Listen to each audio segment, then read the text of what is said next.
Olá você, telespectadora, olá você, telespectador da TV Cultura. A partir de agora, Opinião Litoral, você acompanha, Roberto Mohamed e Edson Carpentieri vão comentar as notícias com você e vão começar comentando a polêmica gigantesca internacional em torno da fala do presidente Lula, comparando o que Israel faz na faixa de Gaza com o que os nazistas fizeram com os judeus, o Holocausto. Mohamed. Boa tarde, Paulo, Edson. Olha, ontem eu estava falando sobre isso. Às vezes o problema do Lula é que ele acha sempre... os fanáticos do Lula elogiam que isso é uma qualidade. Né? Ele parece que o tempo todo que ele está no chão da fábrica. Não está. Primeiro que ele não ficou tanto tempo assim no chão da fábrica.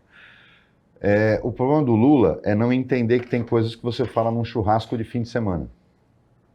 Nem no WhatsApp você põe. E que ser presidente da República é deixar de ser uma pessoa para virar uma instituição, por 4 ou 8 anos. O antecessor dele não tinha essa noção, mas ele também não tem. E essa mania de se achar o cara, ele acreditou naquilo que o Obama falou para ele, ironicamente. O Brasil estava indo bem nas relações internacionais, apesar das bobagens que ele fala. Não se fala de improviso em diplomacia, de jeito nenhum. Tudo tem que ser planejado, tudo tem uma estratégia. O Lula não tem estratégia nenhuma. Pode ter estratégia de porta de fábrica, mas não tem estratégia na presidência de um país. Para quem não sabe, existe um acordo internacional que proíbe que diplomatas, na diplomacia e oficialmente, se compare qualquer ato de Israel ao Holocausto, porque isso acontecia na década de 60, 70. O Brasil é signatário disso. O Lula jamais... E ele está vendo bem. O problema do Lula é aquela história do confundir ponto e vírgula. Não entender quando é hora do ponto e quando é hora da vírgula. Ele está vendo bem. Não há dúvida de que a resposta de Israel na faixa de Gaza é absolutamente desproporcional. Tem que se fazer alguma coisa. Agora, convencer a comunidade internacional a fazer alguma coisa exige estratégia e inteligência. O problema do Lula foi a vírgula. E falar aquela bobagem que ele não poderia ter falado. A reação de Israel, do governo do Netanyahu, foi tão desproporcional em relação à fala do Lula, e é preciso deixar isso claro, quanto foi a ação de Israel na faixa de Gaza. Tem várias perguntas que a gente faz aqui, às vezes, e ficam sem resposta.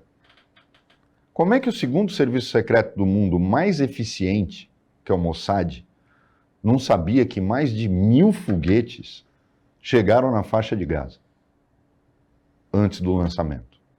É muito... A gente fez essa pergunta aqui. Como é que esses foguetes chegaram lá? Se eles vieram do Catar ou do Irã, como eles chegaram na faixa de Gaza? Eles teriam que passar pela Arábia Saudita, pela Jordânia, para entrar na faixa de Gaza. É inacreditável, Paulo. E o serviço secreto israelense não sabia disso.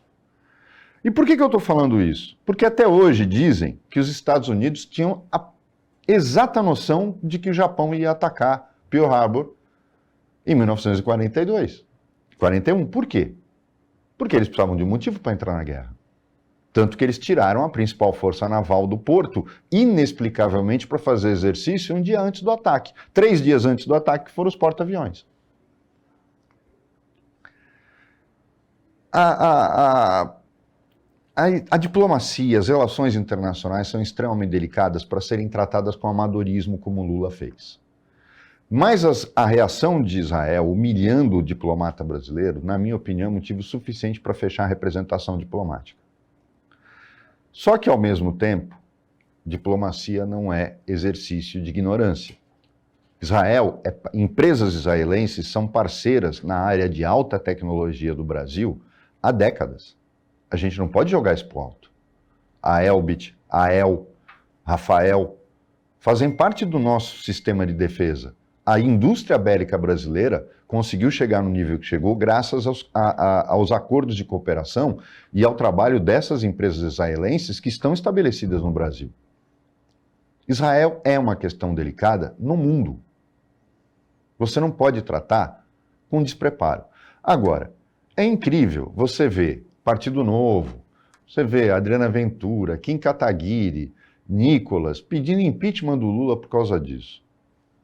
Quem lê as postagens dessas pessoas parecem macaquinhos dos Estados Unidos e de Israel.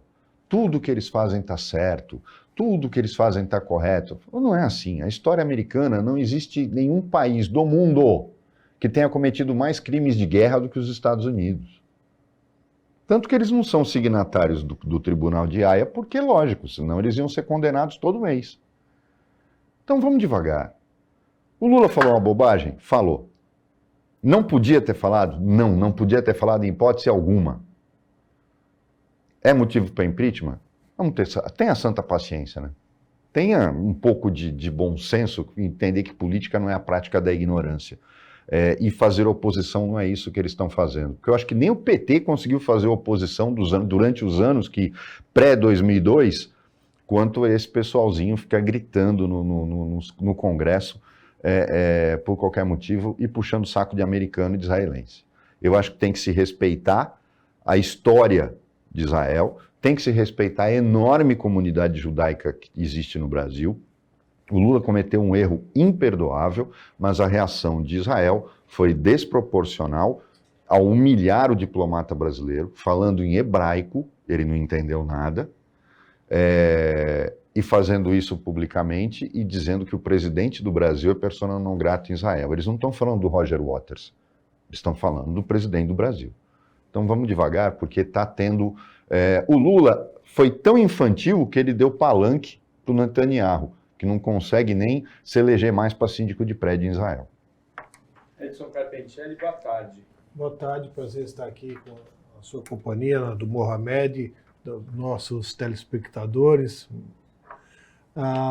Eu acho que o Lula cometeu um grande erro, não é mais um, né? O Lula está escorregando muito na língua, ele está se achando muito, está se achando o maior líder mundial e o excesso de vaidade está levando o Lula a cometer esses erros absurdos.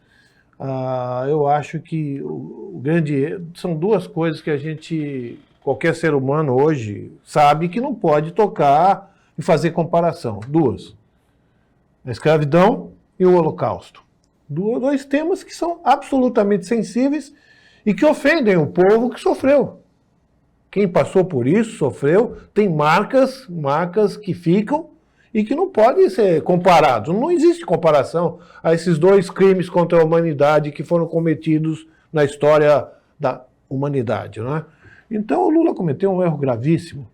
E agora, mais ainda, ele tem que criticar o governo de Israel, está fazendo sim uma reação absurda, desproporcional, matando inocentes, que o Hamas é um grupo terrorista, todo mundo inteiro reconhece. Matou inocentes de uma forma terrorista. Tem que ser punido, tem que ser caçado os terroristas. Não, a população civil árabe que está aí em Gaza. Então, agora o Lula não pode agir como se estivesse na mesa de um boteco tomando cachaça e cerveja, falando com a amiga. Não pode, isso é brincadeira. Ele é o presidente da República do Brasil. Então, ele tinha que separar o governo de Israel, o atual governo, de Israel. Tem muitos judeus, muitos rabinos, inclusive, que não concordam com a forma como o governo de ultradireita de Israel está se comportando. Então, o Lula perdeu uma excelente oportunidade de ficar quieto. Foi horrível o que ele fez. A imagem dele é arranhada para defender, apenas falar para a galera dele, né, Mohamed? Se ele quer construir a paz, existem outras maneiras. Defender o cessar-fogo, isso é o papel do Lula, defender o cessar-fogo, pedir o fim da matança indiscriminada que Israel está promovendo, mas não comparar com o Holocausto, né? Então, realmente, só vou discordar do Mohamed quando ele diz que o embaixador brasileiro foi humilhado, mas diante do tamanho absurdo que o Lula promoveu nessa comparação ridícula, eu acho que Israel reagiu, levou um tapa, deu outro. foi no fígado mesmo, né? Então, eu acho que, infelizmente, ninguém saiu ganhando nesse episódio, Mohamed. Ninguém. Edson, Foi muito ruim, ficou mais ruim ainda para o Lula, né? E pior ainda quando o Celso Amorim diz, não, o Lula não vai retratar em nada, não vai pedir desculpas, ou seja, é uma arrogância sem limites. A pessoa, quando exerce um cargo de presidente, tem que ter humildade. E faltou, mais uma vez, humildade ao Lula ao reconhecer que exagerou, que errou.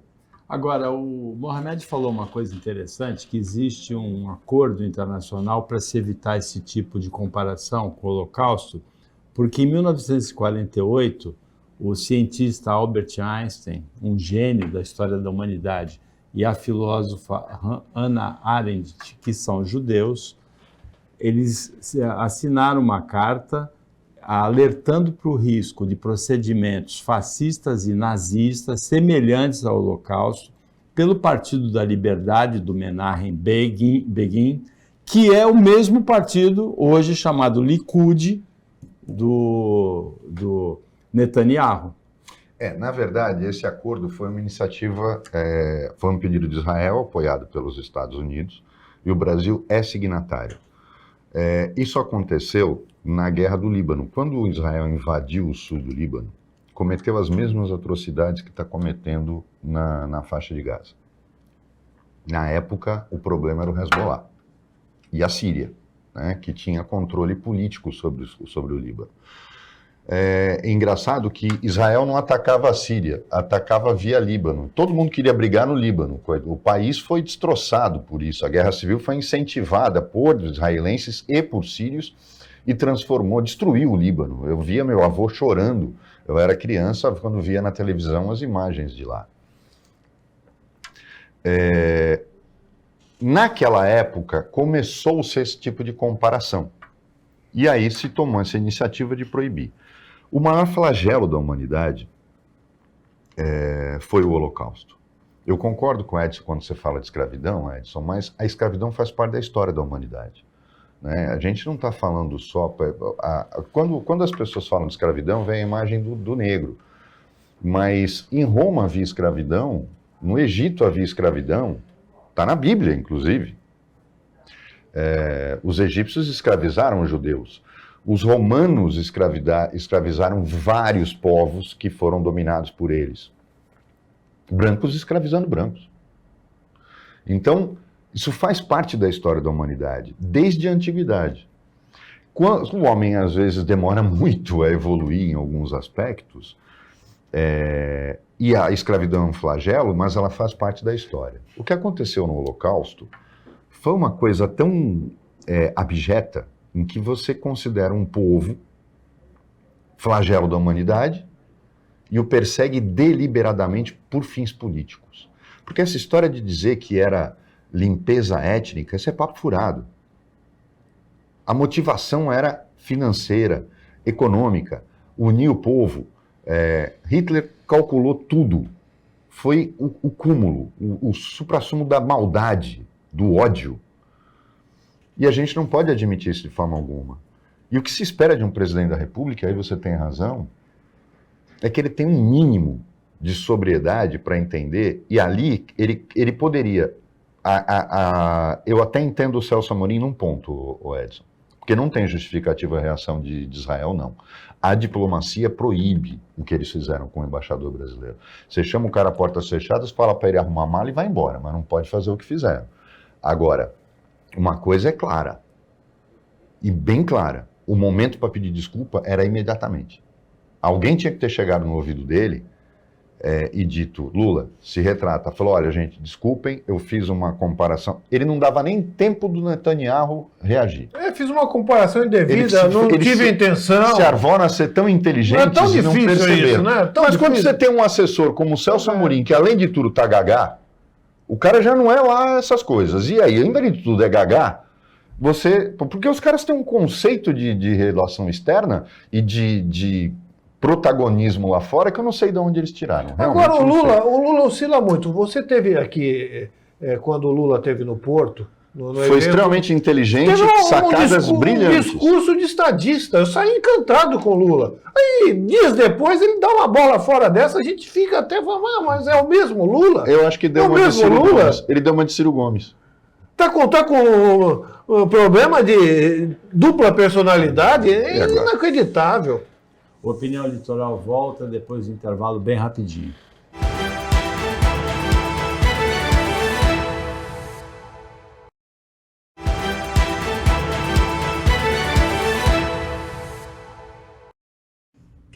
Voltando com o Opinião Litoral desta terça-feira, o jornalista Edson Carpentieri e o advogado Roberto Mohamed estão analisando, comentando as notícias com você.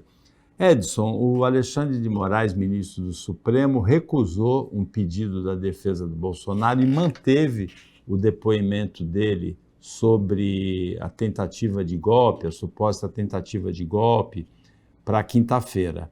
E aconteceu um fato curioso aí, tem um padre investigado nessa reunião, aí, um padre que daria assessoria jurídica, é o padre da Diocese de Osasco, em São Paulo, de Osasco, em São Paulo. E o padre entregou o celular, ele é investigado pela Polícia Federal, mas ele não deu a senha porque ele falou que tem sigilo da orientação espiritual que ele dá para os clientes dele lá, que poderia comprometer o sigilo dos clientes. Depois o Mohamed fala se esse argumento juridicamente é consistente. Eu acho que eu quero ouvir a opinião do Mohamed, só espero que não tenha nada além disso, viu? E que a gente quer saber que tipo de assessoria é essa. Porque mas o padre participou.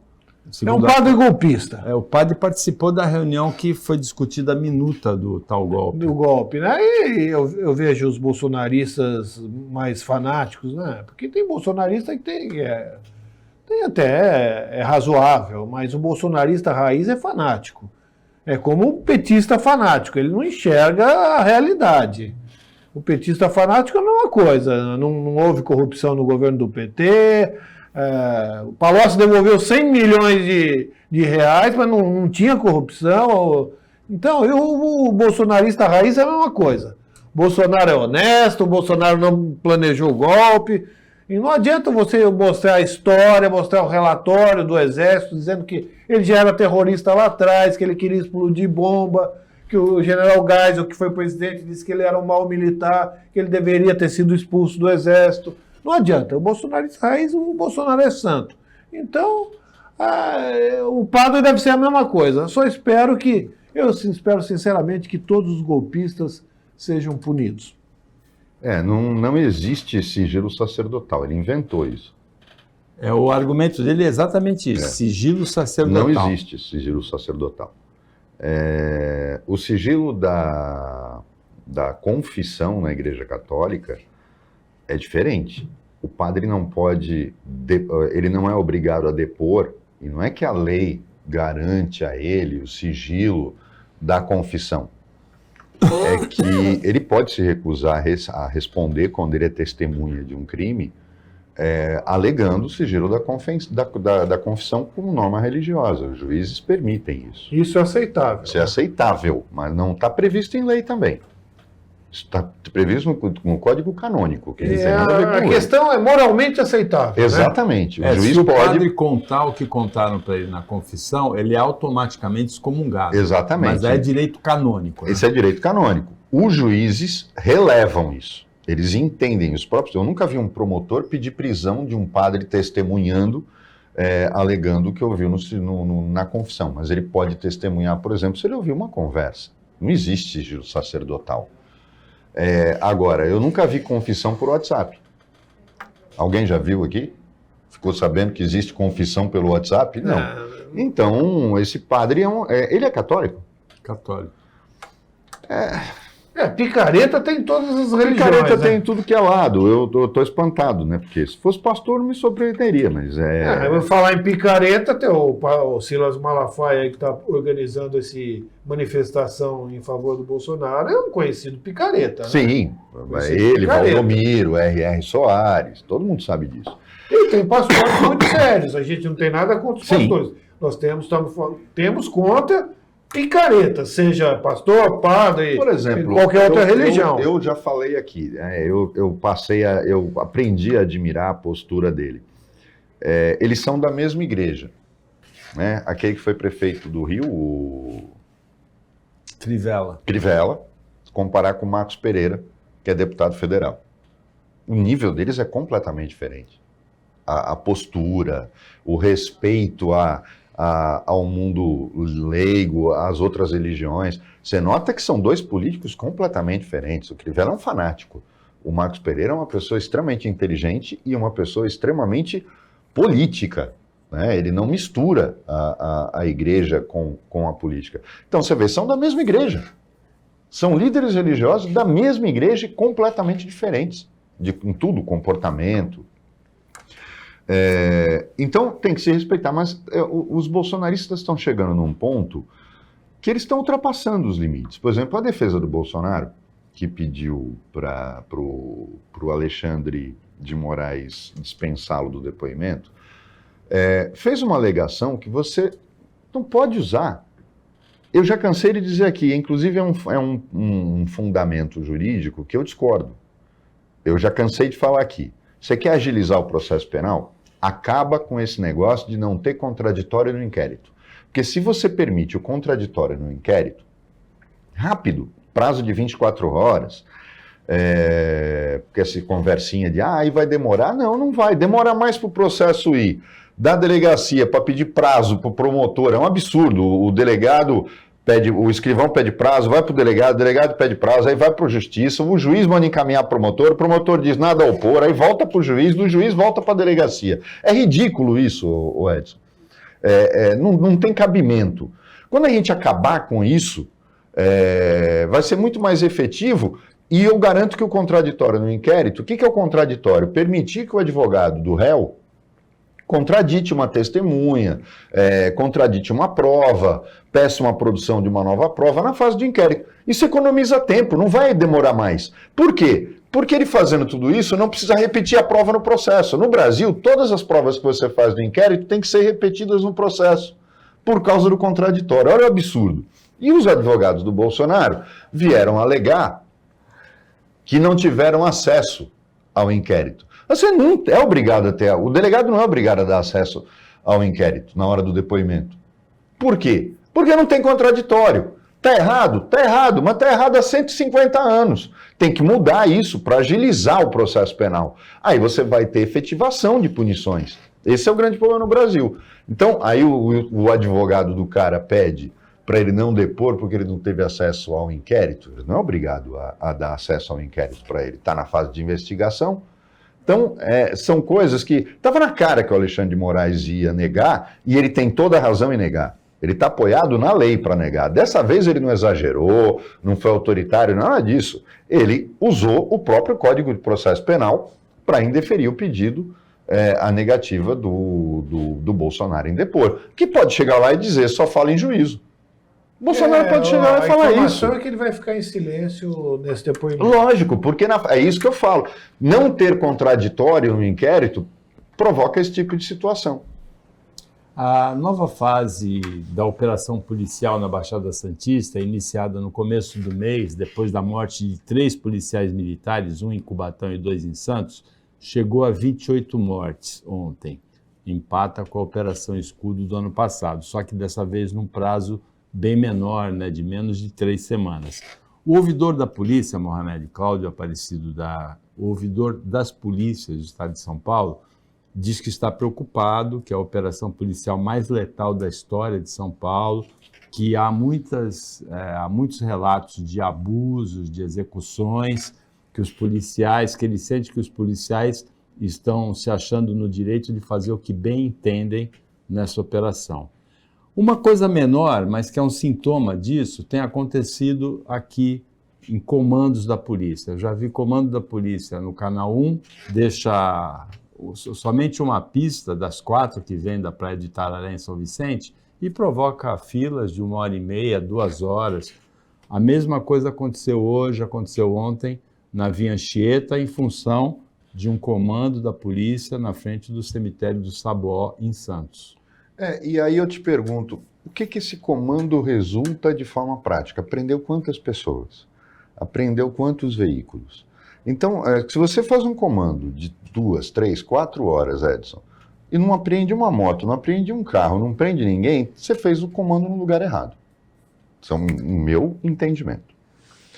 A gente já cansou de dizer aqui, todo mundo sabe, quem assiste o programa sabe que eu vivo falando que tem que deixar a polícia ser polícia. É preciso entender o que é deixar a polícia ser polícia. Polícia não pode ser bandido. Quando o Estado vira bandido para cometer o crime, ele está se declarando incompetente. Eu já cansei de dizer aqui que muito mais eficiente do que truculência policial é a investigação, é a inteligência. Você quer sufocar o PCC, você sufoca financeiramente. Mas para isso, o ilustre governador do Estado tem que parar de olhar só para a PM.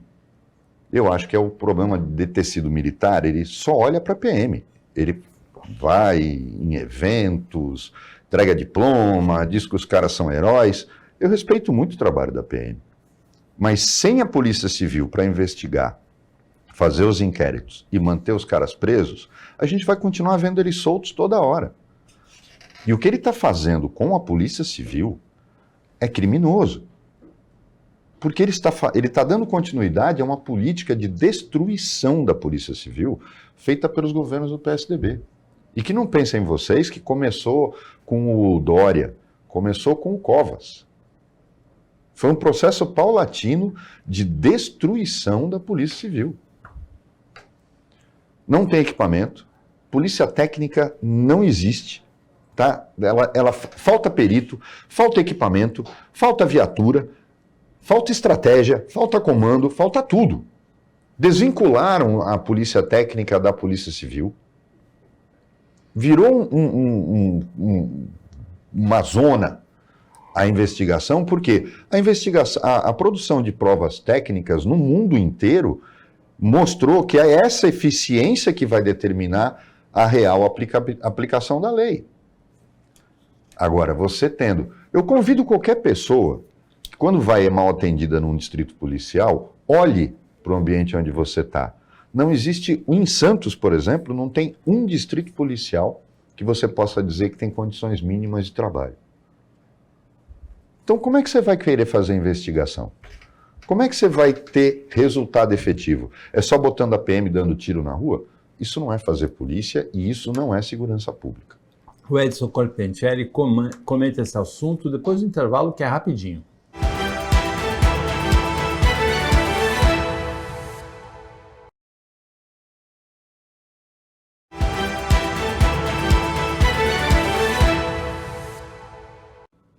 Voltando com a opinião litoral desta terça-feira, o Roberto Mohamed, advogado, o Edson Carpentieri, jornalista, estão comentando, analisando as notícias com você, telespectadora, com você, telespectador.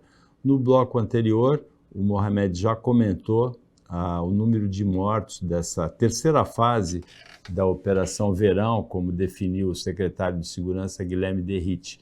28 mortes, o mesmo número da Operação Escudo no ano passado, Edson.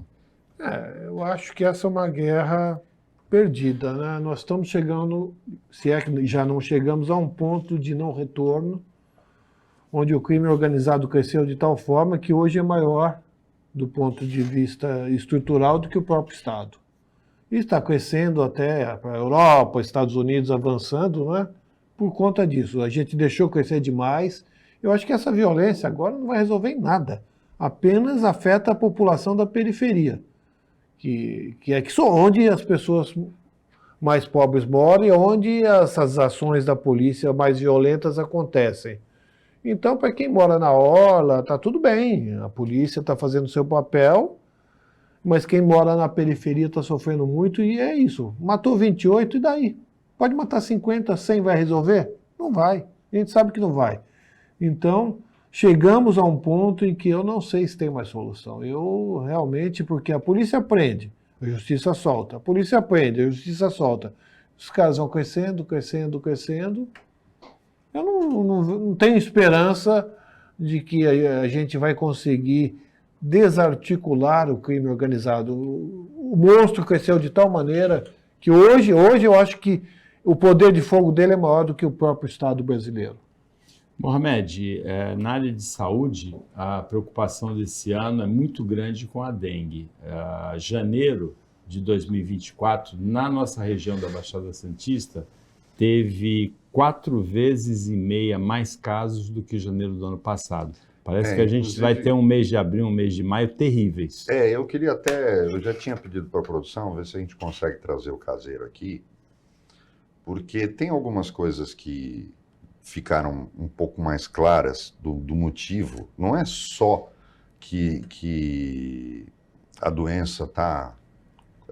O povo não está se preocupando e ela voltou, e isso era uma coisa que já era previsível. Houve uma mutação no mosquito. Antes, a água, ele só se reproduzia na água limpa. Ele agora está se reproduzindo em água suja, desde que seja água parada. O que isso significa?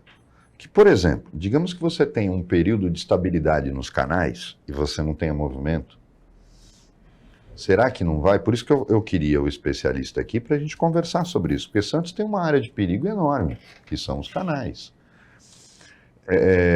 Até onde os enormes buracos que a Sabesp deixa e que formam poças, que às vezes ficam dias, podem servir também de criadouros para o mosquito.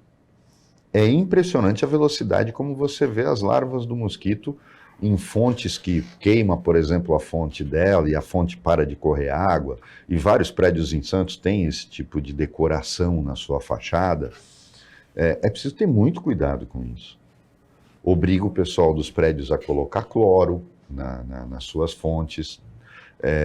São coisas que eu não estou vendo operacionalidade das prefeituras, né? Vamos dar um exemplo. Você pega Cubatão, que está anunciando no Jornal Nacional, né? O maior gasto da história da Prefeitura de Cubatão em propaganda, mostrando uma cidade que eu não sei onde fica, né? Deve ser no norte de São Paulo, alguma coisa assim. Cubatão, aqui do lado, não é. Mas eles estão fazendo umas filmagens bonitinhas, né? Eu acho que eles maquiam até o prédio antes de filmar. Em vez de gastar esse dinheiro, faz campanhas da dengue, pede o apoio de todos os veículos de comunicação e faz um trabalho maciço. Porque é inacreditável o que está acontecendo. Ela está vindo com mais força, muito mais força. A contaminação está muito rápida. E o mais grave, né? Até aí tem oportunismo. Paulo, tem marcas de repelentes que aumentaram 80%. Olha o absurdo isso. Esse Exposes, que é um que vem na preta, que dizem que é o mais eficiente contra o mosquito da dengue, 80% de reajuste. Isso é exploração para ganhar dinheiro com uma epidemia. Eu não vejo cabimento. Isso, para mim, é para prender o cara que bota um produto no mercado reajustando com 80%, porque ele mudou a embalagem. Porque ela ficou diferente, é o mesmo produto, e isso para mim é criminoso. E eu também gostaria de ter um especialista aqui para dizer se realmente ele é o mais eficiente ou se os outros também são. Porque é criminoso o dono de uma fábrica que faz um produto que, numa situação de caos da saúde pública, ao invés de diminuir o preço para torná-lo mais acessível, eleva o valor do seu produto em 80%. Isso é querer lucrar com desgraça. E esse tipo de gente é abjeta. Isso não tem sombra de dúvida. Agora, a dengue, ela tem um ciclo de que a cada 4 ou 5 anos, ela tem um agravamento. Primeiro porque são 4 vírus diferentes e a população não é imunizada por ter tido a doença contra os 4. Você tem uma doença, imuniza contra aquele que você teve. E segundo, porque nesse caso específico da dengue, ela começa em janeiro, mas ela vai explodir em março, abril. O Brasil já tem esse ano 113 mortes confirmadas e 438 mortes suspeitas. Então, o pico da dengue se anuncia muito mais grave do que nos picos anteriores. Eu acho que o Mohamed citou um ponto, ele citou aqui o caso da Prefeitura de Cubatão, porque o combate à dengue, o principal é informar a população, orientar a população, porque o combate à dengue a gente só vai ter resultados positivos quando o cidadão fizer na sua casa um trabalho que não dá para a Prefeitura, ou o governo do Estado, ou o governo federal fazer. As prefeituras e os governos podem orientar a população, informar. Mas isso aí não dá voto, né, Mohamed? Esse é o problema. E as pessoas que estão aí no poder querem voto, não querem... Aí é que você fez uma crítica bastante correta no caso específico de Cubatão, não é? E hoje, a melhor maneira de combater a dengue é você trabalhar na sua casa, evitando que o mosquito prolifere ali na sua casa, que vai impedir de atingir a sua família e dos vizinhos. Mas, como se faz isso? Com informação. Uma boa novidade, assim, no horizonte, é a vacina contra a dengue.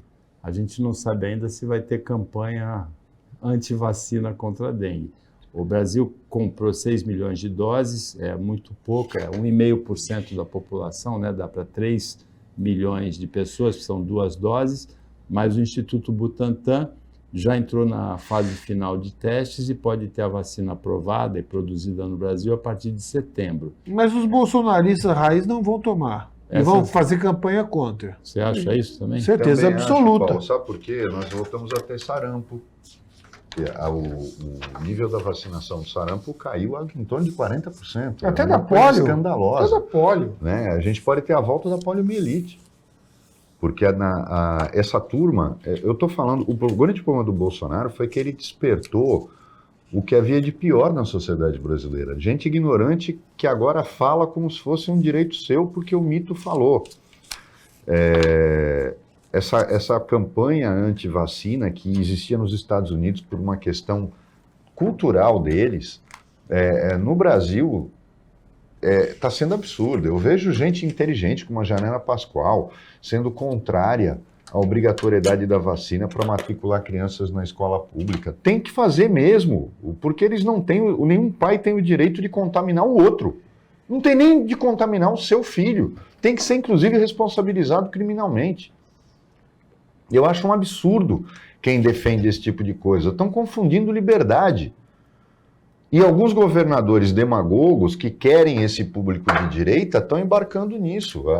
O índice de vacinação caiu, Paulo e Edson, porque tem governadores, eu estou espantado.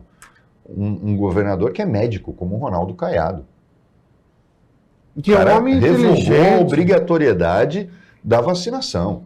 O Romeu Zema em Minas também. Quer dizer, sabe, essa gente se julga. Mas o Caiado é médico, de tudo. O Caiado então, é não médico, dá para um homem inteligente. Mas o desejo dele vir a ser a opção da direita no lugar do Bolsonaro falou mais alto.